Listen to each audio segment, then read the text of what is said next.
Hello everyone, welcome back to the class. Today we will discuss about normal labor. So, what is normal labor? ठीक है, आज की class में हम जानेंगे कि जो लेबर है एंड जो डिलीवरी की प्रोसेस होती है उसके बारे में। तो हमने यहाँ पे डिफाइन किया है नॉर्मल लेबर या लेबर। ठीक है, labour is a series of events that take place in female genital organ to expel the product of conception। कि जो लेबर होता है सीरीज ऑफ इवेंट्स होता है कि बहुत सारे इवेंट्स होते हैं, वो स्टेप बाय स्टेप होते हैं, लेकिन जो फाइनल स्टेप होता है वो हम चाहते हैं कि जो प्रोडक्ट ऑफ कंसेप्शन है, मेनली जो बेसिकली जो फिटस होता है उसको अच्छे तरीके से एक गुड एंड हेल्दी वे में दुनिया में लेके आना। लेबर में that are the foetus placenta out of the वॉर्म that vagina into the outer world. कि labour is a series of event that take place in female genital organ to expel the product of conception. Basically जो conception का product होता है उसको बाहर निकालना, साथ में प्लेसेंटा को माँ के गर्भाशय से और जो आउटर वर्ल्ड है उसमें सेफली लेके आना। ये जो प्रोसेस है comes all under in labour. Labour is defined as a regular and painful uterine contractions. कि लेबर की प्रोसेस में जो यूटेराइन कॉन्ट्रैक्शंस होंगी वो पेनफुल होंगी, बहुत ज़्यादा पेनफुल होंगी एंड इवन रेगुलर होंगी। That chaos progressive dilation and effacement of cervix. जिसकी वजह से क्या होगा कि जो सर्विक्स है उसकी डायलेशन हो जाएगी एंड इफेसमेंट ऑफ सर्विक्स का मतलब होता है कि जो सर्विक्स है उसकी सॉफ्टनिंग हो जाना। ठीक है, सॉफ्टनिंग ऑफ सर्विक्स, जिसकी वजह से जो बेबी है वो ईजिली डिलीवर हो पाएगा। Then according to WHO, labor and birth is a spontaneous onset, low risk at the start of labor and remaining so throughout labor and delivery. The infant is born spontaneously in vertex position between 37 to 42 weeks completed weeks of pregnancy. After birth, mother and infant are in good condition. WHO ने जो बताया, world health organisation ने, कि जो labour होता है वो spontaneously in nature होता है और माना जाता है कि जो लो रिस्क हो, कि जो थ्रू आउट द लेबर और डिलीवरी के टाइम में जो मदर एंड बेबी के लिए रिस्क हैं वो कम से कम हो। The infant is born vertex position हो, जो बेबी की पोजीशन हो वो वर्टेक्स पोजीशन हो। जो वर्टेक्स पोजीशन होगी उसके अंदर जो बेबी का हेड होगा, ठीक है, head of the baby is delivered first. तो सबसे पहले बेबी का जो हेड है वो बाहर आएगा वर्टेक्स पोजीशन में। ठीक है, और सेफ कब माना जाएगा? जो प्रेगनेंसी है वो टर्म होगी, जब टर्म प्रेगनेंसी होगी, कि जब 37 से लेके 42 वीक्स कंप्लीट हो गए हैं, जब बेबी डिलीवर हो रहा है, तो जो बेबी की है हम बोलेंगे टर्म प्रेगनेंसी है। उस टाइम में जो बेबी की डिलीवरी होती है वो ईजली होती है एंड इवन जो बेबी होता है वो मैच्योर और सेफ डिलीवरी होती है। After birth mother and infant are in good condition. तो बेसिकली जो लेबर है एंड इवन जो डिलीवरी की जो प्रोसेस है उसका ओवरऑल जो लास्ट हम चाहते हैं कि जो माँ और बच्चा है उनकी जो सेहत है वो अच्छी हो। Then terminology, there are some terminology. जो नॉर्मल लेबर है हम उसमें कुछ टर्मिनोलॉजी यूज़ करते हैं। तो बेसिकली क्या क्या हैं? First one is parturient. Parturient क्या होता है? Is a patient in labour. कि पार्चुरेंट हम उस फीमेल के लिए यूज़ करते हैं जो कि लेबर की प्रोसेस से गो थ्रू हो रही है। ठीक है, एंड पार्चुरेशन, पार्चुरेशन होगा is a process of giving birth. जो बच्चे को जन्म देने की प्रोसेस है हम उसको बोलेंगे पार्चुरेशन। देन डिलीवरी, डिलीवरी होता है expulsion of viable fetus out of the वॉर्म एंड यूट्रस। कि यूट्रस से एक वायबल, एक जिंदा बच्चे का, एक सेहतमंद बच्चे का दुनिया में आना डिलीवरी कहलाएगा। It is not synonymous with labour. कि लेबर की तरह नहीं है, delivery can take place without labour. Basically हमें पता होता है कि लेबर में पेनफुल रेगुलर यूटेराइन कॉन्ट्रैक्शंस होते हैं, बट अगर फीमेल इलेक्टिवली अपनी चॉइस से सिजेरियन सेक्शन करवाना चाहती है तो वो जो यूटेराइन कॉन्ट्रैक्शंस हैं उनको प्रिवेंट कर सकती है। डिलीवरी में बी वेजाइनल और आइदर स्पॉन्टेनियस और एडेड और इट में बी एब्डोमिनल। डिलीवरी में डिफरेंट टाइप ऑफ डिलीवरी होती है, लाइक वेजाइनल डिलीवरी होगी, CS सेक्शन होगा जो सिजेरियन सेक्शन होगा, और sometimes it may be instrumental delivery, जैसे कि जो वैक्यूम ट्यूब डिलीवरी होती है या फोरसेप्स से की हेल्प से जो भी डिलीवरी होती हैं वो सब डिलीवरी में काउंट होता है। बेसिकली डिलीवरी का होता है कि जो फिटस है एक वायबल फिटस का मिलना। Then normal labour.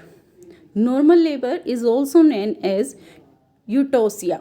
ठीक है, यूटोसिया बोलते हैं हम नॉर्मल लेबर को। Then physiological process by which the fetus, placenta and the membrane are expelled through birth canal after the full term of pregnancy। तो हमें पता है कि जब 37 से लेके 42 वीक्स कंप्लीट हो गई हैं उसके बाद जो फीटस एंड प्लेसेंटा का थ्रू आउट हो जाना बर्थ कैनाल के थ्रू बाहर आ जाना को हम बोलेंगे लेबर। और इसमें हम चाहेंगे कि जितनी कम से कम कॉम्प्लिकेशंस हों तो comes under normal labour, eutocia बोलेंगे। Then dystocia. डिस्टोशिया जैसे कि अपने नाम से ही डिफाइन कर रहा है, refers to the abnormally slow और प्रोट्रैक्टेड लेबर, की जो लेबर की प्रोसेस है, जो यूटेराइन कॉन्ट्रैक्शंस हो रही हैं वो बहुत स्लो हैं और जो लेबर की प्रोसेस है वो बीच बीच में रुक रही है, तो डिस्टोशिया होगा डिफ़िकल्ट लेबर प्रोसेस। ठीक है, नॉर्मल लेबर होगा कि जो प्रोसेस हैं वो ईजिली स्टेप बाय स्टेप हो रही हैं, कि कोई ऑब्स्ट्रक्शन नहीं है, तो उस कंडीशन को तो हम बोलेंगे यूटोसिया। ठीक है, यहाँ तक क्लियर हुआ? ओके, देन हम बात करेंगे criteria of a normal labour, कि एक नॉर्मल लेबर के लिए क्या क्या क्राइटेरिया फुलफिल होना चाहिए। Then first one is spontaneous expulsion of a single and mature fetus, की हम बात करते हैं कि अगर नॉर्मल लेबर की प्रोसेस है तो उसके क्राइटेरिया फुलफिल करने के लिए कि स्पॉन्टेनियस होना चाहिए, कि एक सिंगल और एक मैच्योर फिटस का बाहर आना, एक्सपेल आउट होना। देन प्रेजेंटेशन होनी चाहिए, वो वर्टेक्स होना चाहिए। ठीक है, तब हम बोलेंगे कि जो लेबर है यानी इवन जो डिलीवरी की प्रोसेस है वो नॉर्मल है। थ्रू द बर्थ कैनाल, जो बर्थ होना चाहिए बेबी का वो बर्थ कैनाल के थ्रू ही होना चाहिए। And with in A reasonable time, कि जो प्रोसेस होती है लेबर का जो टाइम पीरियड होता है वो एक्सटेंडेड टाइम पीरियड नहीं होना चाहिए, नॉट लेस देन 3 आवर्स और मोर देन 18 आवर्स। जो प्राइमी ग्रेविडा होती है, जो फर्स्ट टाइम प्रेग्नेंट होती है, उसमें जो लेबर का टाइम पीरियड होता है वो 18 आवर्स से ज़्यादा नहीं होना चाहिए। And even not less than 3 hours. Even जो मल्टी ग्रेविडा होती है उसमें प्राइमी ग्रेविडा के कंपैरिजन में कम टाइम लगता है, बट 3 आवर्स से टाइम है लेबर का कम नहीं होना चाहिए। विदाउट कॉम्प्लिकेशन ऑफ मदर और टू फिटस। हम नॉर्मल लेबर तब बोलेंगे कि जो माँ है एंड इवन जो बच्चा है उसके लिए कम से कम कॉम्प्लिकेशंस हों। तो जो ये सारे पॉइंट्स हैं ये come under the normal labour की। ठीक है, एक्सपल्शन है वो ईजिली हो जाए, प्रेजेंटेशन है वो वर्टेक्स हो, जो बर्थ है वो थ्रू ए बर्थ कैनाल हो, ना कि जो CS सेक्शन है या इंस्ट्रूमेंटल डिलीवरी है उसके थ्रू हो, और जो टाइम है वो भी रीजनेबल होना चाहिए, ना तो मोर देन 18 आवर और नॉट लेस देन 3 आवर्स, और कम से कम विदाउट कॉम्प्लिकेशन, और अगर कॉम्प्लिकेशन हो वो भी वेरी लो अमाउंट में हो। ठीक है, तो हम बोलेंगे नॉर्मल लेबर। अब बात करेंगे factors that affecting the process of labour, कि कौन कौन से ऐसे फैक्टर हैं जो लेबर की प्रोसेस है उसको अफेक्ट करते हैं। First one is passenger. Passenger होगा जो फिटस है, क्योंकि हमें पता है ना कि जो ओवरऑल हमें पता है कि लेबर में हमें लास्ट में जो लास्ट स्टेप है उसमें हमें जो बेबी है उसकी डिलीवरी चाहिए, तो हमारा पैसेंजर कौन होगा? होगा फिटस। तो वो कैसे अफेक्ट करेगा, प्रेजेंटेशन ऑफ फिटस, कि जो फिटस है उसकी प्रेजेंटेशन। तो हमने बात की नॉर्मल अगर लेबर है तो उसमें जो प्रेजेंटेशन होगी वो होगी वर्टेक्स, ठीक है। सबसे पहले जो बेबी है उसका हेड डिलीवर होगा, बट जो ब्रीच प्रेजेंटेशन है एंड ट्रांसवर्स प्रेजेंटेशन है कि जो बच्चा है वो या तो टेढ़ा है, या ब्रीच प्रेजेंटेशन है बच्चा जो उल्टा है, कि मतलब जो उसका बटक्स एरिया है, ठीक है, वो सबसे पहले डिलीवर हो रहा है। तो ये होंगी जो प्रेजेंटेशन है, माल प्रेजेंटेशंस होंगी। तो ये भी हमारे एक नॉर्मल लेबर की जो प्रोसेस है उसको अफेक्ट करती हैं। देन पोजीशन ऑफ फिटस, की राइट ओसीपिटो पोजीशन, कि जो बेबी है उसकी पोजीशनिंग क्या है, जो पेल्विस के साथ में उसकी जो पोजीशनिंग है वो भी अफेक्ट करती है बेबी की लेबर को।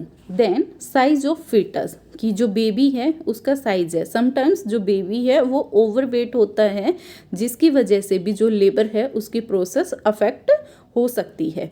Second one is passage. Passage है कि फर्स्ट वन था पैसेंजर जो फिटस था, अब बात करें पैसेज की। पैसेज मतलब जो रास्ता है, ठीक है, बर्थ कैनाल के थ्रू ही बेबी है वो डिलीवर होगा। First one is parity of women if she has ever delivered before, कि जो पेरिटी से हम यहाँ बात करते हैं कि जो वुमेन है वो मल्टी पैरा है या नली पैरा है, कि वो कभी जिसने बच्चे को जन्म नहीं दिया है, कि उसकी जो बर्थ कैनाल है उसकी अगर कोई फीमेल है जिसने पहले बच्चे को जन्म दिया है तो उसकी जो हैं ओरिफिसेस जो होते हैं वो ऑलरेडी उस सिचुएशन को फेस कर चुके होते हैं। तो उस वुमेन के लिए जो पैसेज है, जो एरिया है वो ऑलरेडी ओपन होगा। अगर जो फीमेल है वो प्राइमी ग्रेविडा है तो जो कॉम्प्लिकेशन के चांसेस हैं वो ज़्यादा हो जाते हैं, एंड इवन जो एरिया है वो भी नैरो रहता है। Then resistance of soft tissue at the fetus passes through the birth canal, की जो टिश्यूज़ हैं वो कितनी रेजिस्टेंस क्रिएट कर रही हैं वो भी अफेक्ट करेगा। देन फिटोपेल्विक डायमीटर, जो फिटस का एंड जो पेल्विक का जो आपस में डायमीटर होता है वो भी अफेक्ट कर रहा है कि जो फिटस है वो पेल्विक एरिया में कैसे फिट हो रहा है, ठीक है। तो ये सब जो चीज़ें हैं वो अफेक्ट करेंगी हमारे नॉर्मल लेबर की जो प्रोसेस है उसको। Then power, third one is power, कि जो अफेक्ट करेगा। पावर से बात करते हैं हम जो कॉन्ट्रैक्शन है, क्योंकि हमें पता है कि जो लेबर है उसमें रेगुलर यूटेराइन कॉन्ट्रैक्शंस होती हैं। Then force of the uterine contraction, कि किस फोर्स से जो कॉन्ट्रैक्शंस हैं वो आ रही हैं वो भी लेबर को अफेक्ट करेंगी। Then frequency of uterine contractions, कि कितने टाइम के बाद जो कॉन्ट्रैक्शंस है आ रही हैं। Then fourth one is placenta, की साइट ऑफ द इम्प्लांटेशन, की जो प्लेसेंटा है उसकी इम्प्लांटेशन है वो कहाँ पर है। Whether it covered the part of cervical OS, जो ओरिफिस है वो सर्वाइकस को मतलब जो सर्वाइकल ओएस है ओरिफिस है उसको प्लेसेंटा ने कवर किया हुआ है या नहीं किया हुआ है। तो ये भी हमारे लेबर की जो प्रोसेस है उसको अफेक्ट करेंगे। देन साइकोलॉजी, जो साइकोलॉजिकल स्टेट ऑफ वुमेन, की जो वुमेन है उस टाइम में किस मेंटल कंडीशंस में है, तो वो भी जो लेबर की प्रोसेस उसको अफेक्ट करेगी। पेशेंट एक्सट्रीमली एंसियस, की जो पेशेंट है वो बहुत ज़्यादा चिंता में है, ठीक है, वो भी जो लेबर की प्रोसेस है उसको अफेक्ट करेगी। Then emotional factor related to patient, की पेशेंट है उसकी जो इमोशनल स्टेट है, कि वो कई बार क्या होता है जो फीमेल होती है वो बहुत ज़्यादा एंसियस होती है अपने जो पेन को लेके, या फिर जो इवन जो उसका जो बेबी आ रहा है उसको लेके, उसकी हेल्थ को लेके जो उसके इमोशनल फैक्टर्स हैं वो भी जो लेबर की प्रोसेस है उसको अफेक्ट करते हैं। And amount of sedation required for the patient, की जो कई बार क्या होता है कि लेबर की प्रोसेस को जो सिडेशन के लिए जो हम बेहोशी के लिए जो चीज़ें यूज़ करते हैं, जो मेडिकेशन यूज़ करते हैं वो भी जो लेबर की प्रोसेस है उसको अफेक्ट करती हैं। तो ये थे फैक्टर्स जो हमने जाने कि कौन कौन से ऐसे फैक्टर्स हैं जो कि अफेक्ट करते हैं नॉर्मल लेबर को। तो हमने फाइंड आउट किया कि पावर, प्लेसेंटा, साइकोलॉजी, और इससे पहले हमने किया था कि जो पैसेज है, जो बर्थ कैनाल है, एंड इवन जो पैसेंजर है, फीटस भी अफेक्ट करेगा। देन हम बात करेंगे position of A labouring women, कि एक वुमेन है जो लेबर पेन में है, हम उसको पोजीशन क्या देंगे। Then frequent change in position relief fatigue, कि जो लेबर की पोजीशन है, जो पेनफुल सिचुएशन है, उसमें जो फीमेल है वो फटीग हो जाती है, ठीक है, थक जाती है। तो ऐसी कंडीशन में जो पोजीशन है वो फ्रिक्वेंटली चेंज होनी चाहिए। Increase comfort and improve circulation, जो फ्रिक्वेंटली चेंज कर रही हैं वो बेसिकली क्या करेगी, कंफर्ट को इंक्रीज करेगी, देन जो सर्कुलेशन है उसको भी इम्प्रूव करेगी। एंड अपराइट पोजीशन, की जो स्टैंडिंग पोजीशन होती हैं वो प्रोवाइड करनी चाहिए। इसमें इंक्लूड कर सकते हैं वॉकिंग, सीटिंग, नीलिंग, कि जो घुटनों पर बैठना होता है, एंड स्क्वेटिंग जो दंड बैठक मारने वाली पोजीशन होती है वो भी दी जा सकती है। And it offers A number of advantage, जो ये पोजीशनिंग होती हैं ये बहुत सारी हेल्पफुल होती हैं लेबर की प्रोसेस में। If women wishes to lie down, अगर जो फीमेल है वो चाहती है कि वो लेटना चाहती हैं, तो लेफ्ट लेटरल पोजीशन उसके लिए बेस्ट होगी। Then position during childbirth, कि चाइल्ड बर्थ के दौरान कौन सी पोजीशन होती है। Then it is lithotomy position, कि चाइल्ड बर्थ के टाइम पे जो फीमेल है lies on her back and her legs are supported with strips, कि जो उसकी टांगें होंगी वो स्ट्रिप्स की हेल्प से सपोर्ट करी होंगी। तो ये थी पोजीशन क्या क्या दी जानी चाहिए ड्यूरिंग लेबर। अब बात करेंगे हम क्लिनिकल फीचर ऑफ लेबर, की जो लेबर की प्रोसेस है, इवेंट्स हैं वो शुरू हैं, तो उसके क्या क्या क्लिनिकल फीचर्स होंगे। द फॉलोइंग क्लिनिकल मैनिफेस्टेशन में occur in the last week of pregnancy, कि जो लेबर की प्रोसेस है वो शुरू होने वाली है, इसका हमें जो प्रेगनेंसी का लास्ट वीक होता है उसमें पता चलना शुरू हो जाता है। फर्स्ट वन इज शेल्फिंग, कि it is falling forward of uterine fundus making upper abdomen look like a shelf, कि जो यूट्रस होता है, यूटेराइन जो फंडस होता है वो कि थोड़ा फॉरवर्ड आना शुरू हो जाता है और एक शेल्फ मेक करना होता है। शेल्फ होता है कि जैसे होता है ना, कि जैसे दीवारों में लगा होता है कुछ सामान रखने के लिए, एक लकड़ी का फट्टा जैसा हो जाता है, ऐसी पोजीशन हो जाती है। जो यूट्रस की फंडस है वो थोड़ा नीचे की तरफ आ जाता है। This is due to engagement of head which brings the fetus perpendicular to the pelvic inlet. Basically जो सेल्फिंग होती है वो किस वजह से होती है, जो बेबी का हेड होता है वो एंगेज कर जाता है जो पेल्विक ब्रिम होती है उसमें।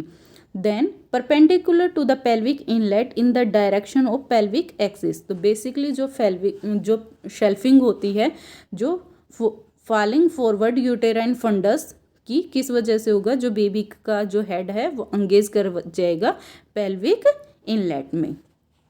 तो एंड लाइटनिंग होगा, it is the relief of upper abdominal pressure symptoms, कि जो अपर एब्डोमिनल प्रेशर सिम्टम्स थे उनका कम हो जाना, उनमें रिलीफ आ जाना। बेसिकली डिस्निया, जो ब्रीदिंग में डिफ़िकल्टी थी उसमें हेल्प करेगा। देन डिस्पेप्सिया एंड पेल्पिटेशन, जो पेल्पिटेशन हो रहा था और जो डिस्निया हो रहा था, कि उस कंडीशन में जो वो सिम्टम्स हैं वो कम हो जाते हैं, रिलीफ आ जाता है उनमें। जो ये सब चीज़ें कम होंगी लास्ट वीक में, वो किसकी वजह से होंगी, जो फंडल हाइट है वो, जो फंडस है वो डाउनवर्ड हो रहा है, falling forward. Then basically descent in fundal level after engagement of head, कि जो था लाइटनिंग की जो सिम्टम्स हैं वो कम हो रहे थे, रिलीफ आ रहा था उनमें। बेसिकली जो डिस्निया था, डिस्पेप्सिया था और जो पेल्पिटेशन थी वो क्यों आया, डिसेंट इन फंडल लेवल, कि जो फंडल हाइट है वो कम हुई है आफ्टर एंगेजमेंट ऑफ हेड, कि जो हेड है वो पेल्विक एरिया में शिफ्ट हो गया है। एंड शेल्फिंग ऑफ यूट्रस, जो यूट्रस है वो शेल्फिंग हो गया है। जो सेल्फिंग पीछे बताया था कि जो फॉलिंग फॉरवर्ड हो जाना, ठीक है।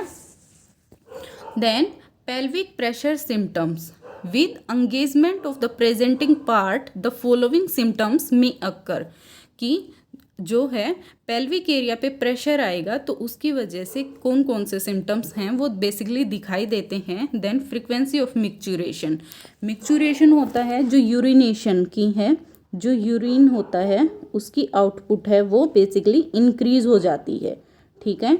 देन रेक्टल टेनेस्मस जी की जो बार बार होगी फीलिंग होगी कि जो फीमेल है उसको अपना जो है स्टूल है वो पास आउट करना है, बट उसको सिर्फ सेंसेशन होगी। अगर वो वॉशरूम जा रही है तो कोई भी स्टूल है वो पास नहीं हो पाएगा। देन डिफ़िकल्टी इन वॉकिंग कि चलने में परेशानी हो जाना कि तो ये लास्ट जो वीक होता है उसमें फीमेल है वो फील करती है लेबर के में। देन कि जो पेल्विक प्रेशर सिम्टम्स हैं एंड इंक्रीज्ड वेजाइनल डिस्चार्ज कि हम करेक्टरिस्टिक या जो एक होता है क्लिनिकल फीचर मानते हैं कि लेबर स्टार्ट हो गया है, कि जो वेजाइनल डिस्चार्ज है जिसको हम शो बोलते हैं कि वो दिखाई देना शुरू हो गया है। And fast labour pain, sometimes क्या होता है कि जो लेबर में है जो लेबर पेन है वो फास्ट होते हैं। तो हम जानेंगे false labour versus real labour कि कौन कौन से ऐसे सिम्टम्स होते हैं जो रियल लेबर में होते हैं बट फॉल्स लेबर में नहीं होते हैं। दैट इज़ कि क्या क्या डिफरेंस है। तो बात करें ट्रू लेबर, ट्रू लेबर में जो कॉन्ट्रैक्शंस होंगी, जो ट्रू लेबर है उसमें जो कॉन्ट्रैक्शंस होंगी वो रेगुलर होंगी, बट इन फॉल्स लेबर जो कॉन्ट्रैक्शंस होंगी वो इरेगुलर होंगी। Increase in intensity and duration with walking कि जो कॉन्ट्रैक्शंस हैं वो जैसे ही टाइम के साथ में और अगर फीमेल है वो वॉक कर रही है तो वो इंक्रीज हो जाएंगी, बट अगर लेबर फॉल्स है तो वो वॉकिंग के साथ में जो कॉन्ट्रैक्शंस हैं वो स्टॉप हो जाएंगी। देन जो कॉन्ट्रैक्शंस हैं felt in lower back radiating lower portion of the abdomen, जो कॉन्ट्रैक्शंस हैं वो पीछे कमर में एंड जो पेन है वो रेडिएट करेगा पोर्शन ऑफ एब्डोमेन में, ठीक है। कमर में प्रेशर फील होगा, साथ में ही जो एब्डोमिनल एरिया है वहाँ पर पेन फील होगा। But in false labour contraction felt in abdomen above umbilicus, but अगर फॉल्स लेबर है तो उसमें जो कॉन्ट्रैक्शन है वो एब्डोमन से ऊपर फील होंगी अम्बिलिकल एरिया में, ठीक है। बट जो ट्रू लेबर में होगा उसको ब्लडी शो होगा, मतलब वेजाइनल डिस्चार्ज होगा, बट जो फॉल्स लेबर होगा उसमें ब्लडी शो नहीं होगा। देन डायलेशन एंड इफेसमेंट की जो होता है कि जो सर्विक्स है उसकी डायलेशन एंड सॉफ्टनिंग हो जाएगी, बट जो फॉल्स लेबर होगा उसमें सर्विक्स में कोई चेंज नहीं आएगा। Then foetus usually engaged, true labour है तो जो फिटस है उसका जो हेड है वो पेल्विक एरिया है उसमें एंगेज हो जाएगा, but in false labour foetus is ballotable, जो फिटस है वो अपनी जब हम पीवी करते हैं प्रोविजनल एग्जामिनेशन करते हैं तो जो बेबी है वो अपने एरिया से जैसे हम ऊपर पुश करते हैं तो वो दोबारा अपनी पोजीशन में रिगेन कर लेता है, एक बार अप जाता है बट वापस से वो फिर नीचे आ जाता है। तो ये करेक्टरिस्टिक्स थे कि जो कॉन्ट्रैक्शन है वो इरेगुलर होंगी, इवन वॉकिंग करने पे स्टॉप हो जाएंगी, जो कॉन्ट्रैक्शन है वो अम्बिलिकस एरिया में मतलब फील होंगी, एंड जो सर्विक्स है उसमें कोई चेंज नहीं होगा, ब्लडी शो नहीं होगा, ठीक है। ये सब चीज़ें होंगी, ये होंगी फॉल्स लेबर में। जबकि आपको ट्रू लेबर का मैंने बता दिया कि जो कॉन्ट्रैक्शन है वो रेगुलर होंगी, उनकी इंटेंसिटी ड्यूरेशन के साथ में एंड वॉकिंग के साथ में इंक्रीज होगी। पेन होगा वो लोअर बैक में, नीचे कमर में एंड इवन एब्डोमिनल एरिया में रेडिएट करेगा, ब्लडी शो दिखाई देगा, वेजाइनल डिस्चार्ज एंड इवन जो सर्विक्स है उसकी डायलेशन होगी एंड फिटस है वो एंगेज कर जाएगा। आगे हम बात करते हैं ऑनसेट ऑफ लेबर कि जैसे ही लेबर शुरू होगा उसके बाद में कौन कौन से मैकेनिज्म्स होंगे, इवन क्या क्या प्रोसेस होंगी। Then it is characterised by the true labour pain, जो ट्रू लेबर होता है उसमें जो पेन होगा वो कॉन्टीन्यूसली होगा, ठीक है। देन शो क्या होगा, जो वेजाइनल जो डिस्चार्ज है वो दिखाई देगा लेबर में।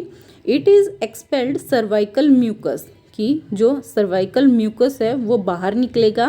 प्लग टिंस्ड विद ब्लड कि ब्लड से मतलब एक किस्म से ब्लड से सना हुआ, from ruptured small vessels as a result of separation of membrane, कि जो कुछ पार्ट होंगे, सेपरेशंस होगा, जो ब्लड आया कि जो मेम्ब्रेन है वो उन्होंने अपना सेपरेट किया है, अपनी जगह छोड़ी है, उसके वजह से जो ब्लड है, जो वेजाइनल है डिस्चार्ज, वो शो करेगा from the lower uterine segment. Labour is usually start several hour to few days after show. कई बार क्या होता है कि जो लेबर होता है वो स्टार्ट होने के बाद में कुछ घंटों से लेकर कई बार कई दिनों तक दिखाई देता है, कि जो अगर डिस्चार्ज दिख भी गया है, लेकिन यूजुअली लेबर स्टार्ट होने में कुछ घंटे से लेके दिन भी लग सकते हैं। ठीक है, तो ये हो गया वेजाइनल डिस्चार्ज, कि शो हम बोलेंगे, जो वेजाइनल डिस्चार्ज दिख रहा है हम उसको शो बोलते हैं। Then next one is dilation of cervix, कि जो सर्विक्स है वो डायलेट होगा। A close cervix is a reliable sign that labour has not begin. अगर सर्विक्स क्लोज है तो हम ऑब्वियसली बोलेंगे कि लेबर है वो स्टार्ट नहीं हुआ है। इन मल्टीग्रेविडा द सर्विक्स में admit the tip of finger before onset of labour, कि जो मल्टीग्रेविडा फीमेल होती है उसमें कि वो कई बार मतलब बच्चों को जन्म दे चुकी है, तो उसमें जो परवेजिनल एग्जामिनेशन है उसके थ्रू ही जो ऑनसेट ऑफ लेबर का, कि लेबर स्टार्ट हुआ है या नहीं हुआ है, उसका पता या लगाया जा सकता है। Then formation of bag of for water, कि जो बैग ऑफ वाटर होता है वो जो होता है फिटस है, फिटस को मूवमेंट में हेल्प करता है। जो बैग ऑफ वाटर होता है वो बेसिकली एमनियोटिक फ्लूइड होता है, एमनियोटिक फ्लूइड। ठीक है, एमनियोटिक फ्लूइड होता है जो बेसिकली जो फिटस है उसको इन्फेक्शन से भी प्रिवेंट करता है, साथ में ही जो फिटस है उसको मूवमेंट के लिए स्पेस प्रोवाइड करता है। It bulges through the cervix and become tense during uterine contraction. जब हम देखते हैं वेजाइनल एग्जामिनेशन के तो बल्जी महसूस होगा, जो बैग ऑफ वाटर है वो बल्जी महसूस होगा, एंड इवन जैसे ही यूटेराइन कॉन्ट्रैक्शंस आएंगी जो बैग ऑफ वाटर है वो टेंस फील करेंगे हम। ठीक है, देन आगे हम बात करते हैं कि causes of onset of labour. अभी हमने बात की थी कि ऑनसेट ऑफ लेबर, कि जैसे लेबर स्टार्ट हुआ क्या क्या चीज़ें होंगी, कि लेबर पेन आएगा, शो दिखाई होगा, सर्वाइकल डायलेशन होगी, सर्विक्स की डायलेशन होगी, and formation of the bag of water, कि जो बैग है वाटर का वो फील होगा। देन अब हम बात करते हैं causes of onset of labour, कि जो लेबर है वो प्रोसेस बेसिकली जो अब तक हमने बात किया वो हो क्यों रहा है। तो it is unknown but the following theories were postulated, कि जो बेसिकली जो लेबर की प्रोसेस वो क्यों हो रही है, ये तो क्योज है वो अननोन है, लेकिन बहुत सारी डिफरेंट थ्योरीज दी हुई हैं जो कि बताती हैं कि लेबर इनकी वजह से हो रहा है। First one is hormonal factor, कि हमें बेसिकली पता है कि जो प्रेगनेंसी है उसमें बहुत सारे जो हार्मोन हैं वो रिस्पॉन्सिबल होते हैं। Then oestrogen theory, during pregnancy most of the oestrogen are present in binding form, कि सबसे पहले पता होता है कि जो प्रेगनेंसी के दौरान जो एस्ट्रोजन है वो एक बाइंडिंग फॉर्म में प्रेजेंट होता है, but during the last trimester more free oestrogen appear increasing the excitability of the myometrium and prostaglandin synthesis. But जैसे ही लास्ट ट्राइमेस्टर आता है प्रेगनेंसी का, जो एस्ट्रोजन है वो फ्री दिखाई देते हैं, जो कि इंक्रीज कर देते हैं जो मायोमेट्रियम है। ठीक है, जो लेयर होती है यूट्रस की उसमें जो है उसके अंदर हलचल पैदा कर देते हैं, और जो प्रोस्टाग्लैंडिन्स हैं उनके सिंथेसिस है उसको इंक्रीज कर देते हैं। तो बेसिकली एस्ट्रोजन को पाया कि जो थ्रू आउट द प्रेगनेंसी तो बाइंडिंग फॉर्म में होता है, बट जो लास्ट ट्राइमेस्टर होगा उसमें वो फ्री दिखाई देंगे। Then progesterone withdrawal theory, progesterone withdrawal theory, before labour there is drop in progesterone synthesis, कि जैसे ही लेबर शुरू होगा, लेबर शुरू होने से पहले जो प्रोजेस्टेरोन का लेवल है वो डिक्रीज हो जाएगा, leading to predominance of the excitatory action of oestrogen, कि जिसकी वजह से जो एस्ट्रोजन है वो ज़्यादा रिलीज होगा। देन प्रोस्टाग्लैंडिन थ्योरी, तो ये बेसिकली बहुत सारी थ्योरीज दी हुई हैं जो कि हमें बताती हैं कि जो लेबर की प्रोसेस है वो बेसिकली क्यों हो रही है। तो ठीक है, तो इम्पोर्टेंट है बट आपको इनकी तरफ ध्यान देने की भी ज़रूरत है। Prostaglandin theory, prostaglandin E2 and F2 alpha are powerful stimulator of uterine muscle activity. PGF2 alpha was found to increase in maternal and fetal blood as well as amniotic fluid late in pregnancy and during labor। कि जो prostaglandins हैं वो एक stimulator होता है जो uterine contractions होते हैं उसमें हेल्प करता है, और जो प्रेगनेंसी है, जो एमनियोटिक फ्लूइड है, और जो प्रेगनेंसी के दौरान और जो लेबर में है, जो माँ एंड बच्चे को जो ब्लड की सप्लाई होती है उसमें प्रोस्टाग्लैंडिन्स हैं वो हेल्प करते हैं, उनका लेवल इंक्रीज हो जाता है प्रोस्टाग्लैंडिन्स का।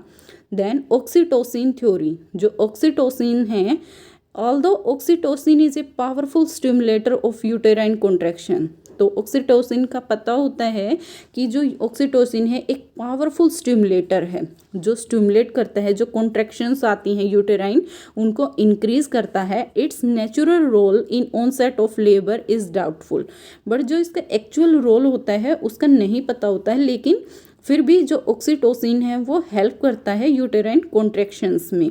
The secretion of oxygenase enzyme from the placenta is decreased near the term, but जो एंजाइम होता है जो ऑक्सीटोसिन के रिलीज में हेल्प करता है प्लेसेंटा से, वो डिक्रीज हो जाता है टर्म पे। जैसे ही प्रेगनेंसी का टाइम आएगा वहाँ पर वो डिक्रीज हो जाएगा, जिसकी वजह से जो placental ischaemia leading to predominance of oxytocin action, जिसकी वजह से जो ऑक्सीटोसिन का लेवल है एंड इवन जो उसका एक्शन है वो बढ़ जाता है। तो बेसिकली इन्होंने बताया कि जो ऑक्सीटोसिन है वो हेल्प करता है कॉन्ट्रैक्शंस में, ठीक है।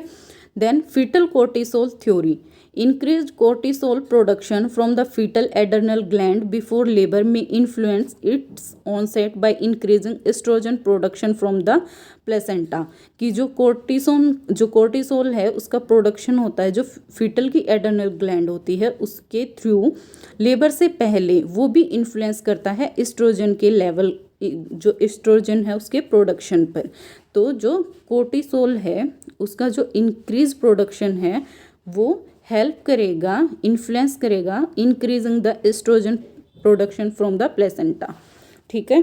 तो बेसिकली ये थ्योरीज दी थी कि कौन कौन से हार्मोन हैं और वो कैसे कैसे अफेक्ट कर रहे हैं कि जो लेबर की प्रोसेस है उसको प्रोग्रेस करने में। देन बात करें some mechanical factors, uterine distension theory, like any hollow organ in the body when the uterus is distended, जैसे ही जो यूट्रस है वो डिस्टेंड करेगा to a certain limits it start to contract and evacuate its content. जैसे ही distension होगा तो जो यूट्रस है वो कॉन्ट्रैक्ट करना शुरू कर देगा एंड जो इवन जो उसके अंदर जो प्रोडक्ट है, जो कंटेंट है, उसको बाहर निकालने की कोशिश करेगा। This explain the preterm labour in case of multiple pregnancy and polyhydramnios, की जो मल्टीपल प्रेगनेंसी होती हैं एंड जो पॉलीहाइड्रोमिनोज है, ठीक है, जो एमनियोटिक फ्लूइड है उसका इंक्रीज हो जाना, ऐसी कंडीशंस में जो है यूटेराइन डिस्टेंशन थ्योरी है वो काम करती है कि इसमें जो है यूट्रस है वो कॉन्ट्रैक्ट होके जो एक्सपेल आउट है, जो उसका कंटेंट है उसको एक्सपेल आउट करना शुरू कर देगा। Then stretch of uterine segment, कि जो यूटेराइन सेगमेंट्स होते हैं, जो एरिया हैं उनके अंदर स्ट्रेचनिंग हो जाना, कि खिंचाव महसूस करना। By the presenting part near term, की जो प्रेजेंटिंग पार्ट है, कि जो फीटस है वो पेल्विक एरिया में आके जैसे ही उसका जो मतलब जो फर्स्ट पार्ट है जो प्रेजेंट करेगा, उसकी वजह से जो लोअर यूटेराइन सेगमेंट है उनमें स्ट्रेचिंग, एक खिंचाव महसूस किया जाएगा, ठीक है। वो भी जो लेबर की प्रोसेस है उसको आगे फर्दर प्रोसेस करने में हेल्प करेंगे। तो बेसिकली अभी तक हमने जाना, तो दैट्स ऑल फॉर टुडे, ठीक है। आज के लिए इतना ही। अब नेक्स्ट क्लास में हम जो लेबर है उसके स्टेजेस के बारे में जानेंगे, बट आज हम अपने टॉपिक को एक बार समराइज कर लेते हैं कि आज हमने क्या क्या पढ़ा है, ठीक है। तो सबसे पहले हमने लेबर कि लेबर क्या होता है उसके बारे में जाना कि सीरीज़ ऑफ इवेंट्स हैं, एंड लास्ट में जो फीमेल जेनाइटल ऑर्गन्स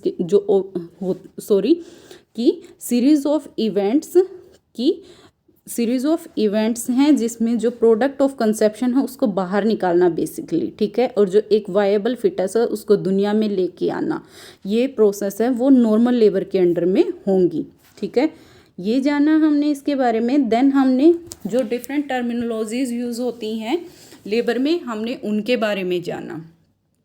देन हमने बात की कि कब एक ऐसी सिचुएशन होगी जब हम बोलेंगे कि जो लेबर है वो नॉर्मल है, कि स्पॉन्टेनियसली हो रहा है, पोजीशन है वो वर्टेक्स है, बर्थ कैनाल के थ्रू ही हो रहा है, जो टाइम है वो रीजनेबल लग रहा है, और जो कॉम्प्लिकेशन है वो कम से कम है, ठीक है। फिर हमने जाना कि factor that affecting the process of labour, कि कौन कौन से ऐसे फैक्टर्स हैं जो लेबर की प्रोसेस है उसको अफेक्ट कर रहे हैं। तो बेसिकली हम इनको जो 5 P's होते हैं, ठीक है, बाय 5 P's होते हैं, उसके थ्रू हम इसको डिनोट करते हैं। First one is passenger, passage and placenta, power and psychology, ठीक है। तो ये थे फैक्टर्स जो अफेक्ट कर रहे हैं लेबर को। फिर हमने जाना कि अगर फीमेल है वो लेबरिंग है तो उसको कौन कौन सी पोजीशन है वो दी जा सकती हैं, ठीक है। तो कि देन हमने जाना कि क्लिनिकल फीचर्स क्या क्या होंगे लेबर की, कि अगर जो लेबर है वो स्टार्ट हो गया है तो उसमें क्या क्या क्लिनिकल फीचर्स हैं, साइन सिम्टम्स हैं वो दिखाई देंगे, कि शेल्फिंग होगी, जो यूटेराइन फंडस है वो डिस्टेंडेड हो जाएगा, ठीक है, लाइटनिंग होगी। देन उसके बाद में हमें पता था कि पेल्विक जो प्रेशर है उसके बारे में जाना, वेजाइनल डिस्चार्ज शो होता है उसके बारे में। फिर हमने जाना कि जो फॉल्स लेबर है एंड जो ट्रू लेबर है उसमें बेसिकली डिफरेंस क्या क्या होते हैं। देन हमें फाइंड आउट किया कि ऑनसेट ऑफ लेबर, जैसे ही लेबर स्टार्ट होता है उसके बाद कौन कौन सी स्टेप्स हैं वो होती हैं। देन हमने किया कि causes of onset of labour, कि जो लेबर है उसके पीछे का जो रीज़न है, जो इटियोलॉजी है, या जो क्यूजिंग फैक्टर्स हैं वो कौन कौन से होते हैं लेबर की प्रोसेस को करवाने के लिए, ठीक है। तो हमने हार्मोनल फैक्टर्स, साथ में कुछ मैकेनिकल फैक्टर्स के बारे में जाना कि जो लेबर है उसकी प्रोसेस को क्यूज करते हैं। तो दैट्स ऑल फॉर टुडे। कल की जो क्लास होगी उसमें हम आगे कंटिन्यू करेंगे कि जो लेबर की स्टेजेस होती हैं उसमें, जैसे फिटस की डिलीवरी कब होगी, इवन जो प्लेसेंटा है उसकी डिलीवरी कब होगी। तो ये जो डिफरेंट टॉपिक्स हैं जो कि लेबर के अंडर ही कवर होते हैं, बट वो हम कल की क्लास में कंटिन्यू करेंगे। That's all for today. Thank you.